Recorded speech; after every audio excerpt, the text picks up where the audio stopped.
my name is Austin Miyake. I'm with a group called New Mexico Native Vote, and we're based right here out of Albuquerque, New Mexico. We work statewide, but we really try to focus on 5 counties of New Mexico, which is Bernalillo, San Juan, Sandoval, Cibola, and McKinley. But we work all over the state with our Native communities, which obviously are not monolithic and really range the entire state.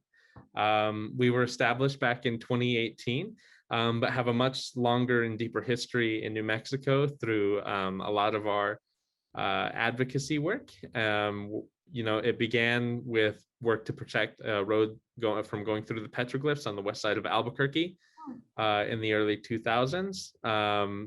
And that eventually evolved into more political work. And now we are a 501c4 right here in Albuquerque that focuses on votership and community advocacy and making sure that our people have a voice, that they're well informed, and that they have an easier access to power.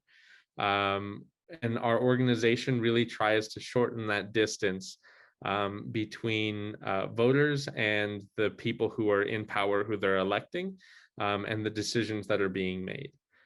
And we really try to make sure that everybody has that opportunity, and that it isn't just seen as Native people are, a small portion of the voting population, or that Native people are disengaged with the process, that they actually have a sight of what it can mean when they do get engaged and the power of our collective voice.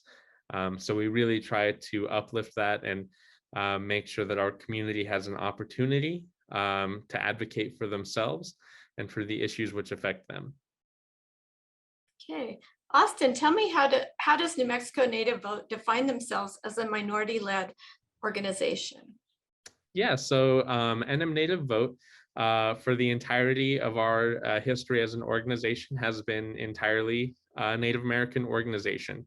Our executive director, our staff, our board is entirely Native American, not specifically from New Mexico, but Native American in some way or other. We do have, some people who are mixed and split or majority other things, but everybody has Native American blood and has Native American roots and family and experience with our culture. And for a large part, our organization has also been women-led.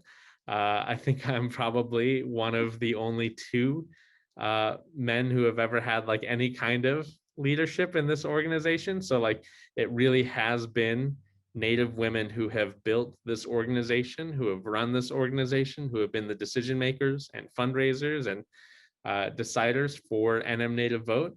And I think that has been really powerful for us in being able to uplift voices and being able to really listen to people who haven't always had a space in places of power.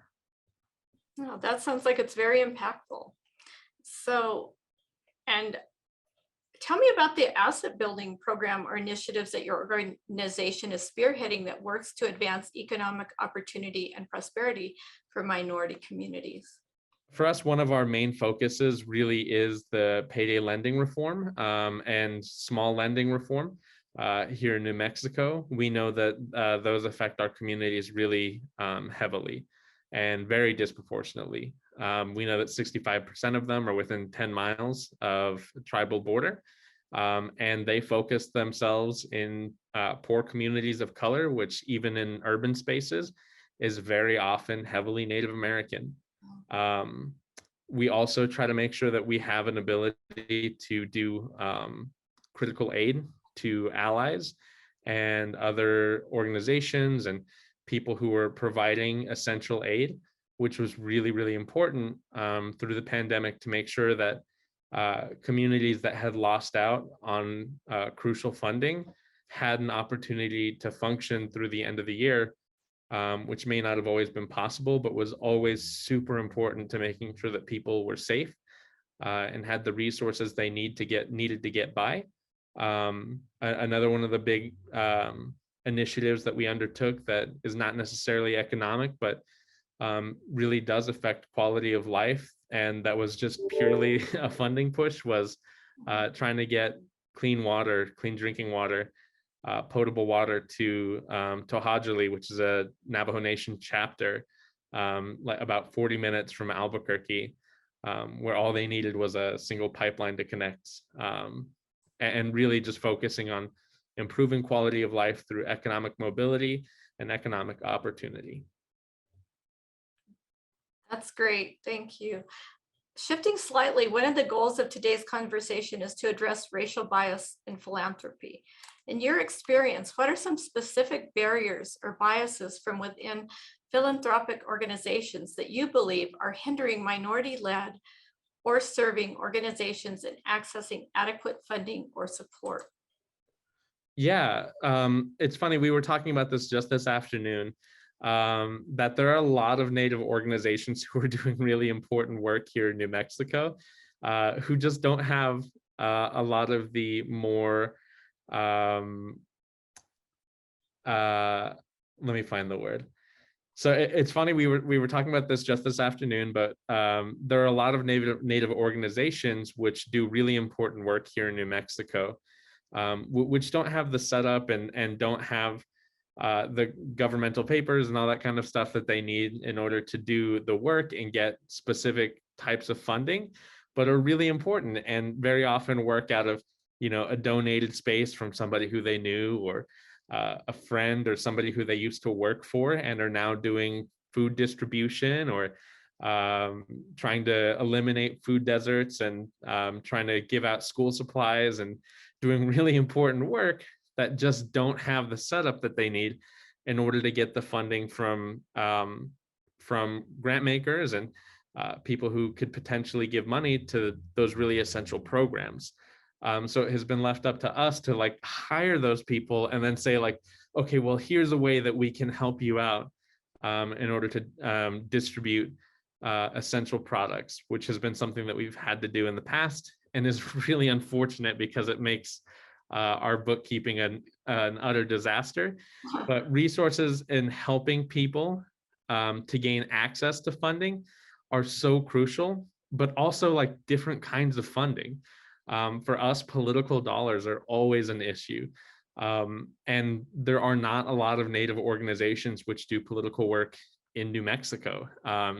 It's really difficult. Data is really bad. And you have to know how to finesse it in order to get people on the phone. Very often we'll talk to people just because we know that phone numbers are recycled, and it may not be the person on the list, but it is somebody who lives in the community. So we really work very hard to try to get those political dollars in, but then our numbers look very different from a lot of the other non-white organizations or non-Native organizations that we work with. And additionally, making sure that it's not parachute funding, that we're not funding one-time, one-year projects where people love the project, they're super excited about it, they utilize the service, and then it's gone. So making sure that we're creating long-term funding and multiple year funding to really sustain programs and to grow programs is really, really crucial, especially as we know that sometimes they take a little bit to get off the ground, but very often after they've built that trust, it's almost impossible to recover if you lose it. As New Mexico Native Vote often interacts with multiple philanthropic organizations, what is one piece of advice that you would share with funders when connecting or partnering with minority-led organizations, Native organizations, and communities? I would say the number one thing is that no community is a monolith. I mean, people of color is not a monolith. Indigenous is not a monolith. Individual tribes are not monoliths. It's important to find people from those communities if we want to make sure that we've got the absolute best impact for the amount of money that we're spending. We have to make sure that we're funding people from those communities, or funding people who know how to find people from those communities. One of the crucial things that we do is just making sure that as we run elections, we don't parachute in a bunch of people from other places. We don't say, well, you live in Albuquerque, but let's go ahead and try to run out to Zuni and do some phone banking and door knocking. It just won't work. You're not going to get the trust that you need, and you're not going to know the issues the same way that somebody from the community would. And that goes for every person of color organization in New Mexico.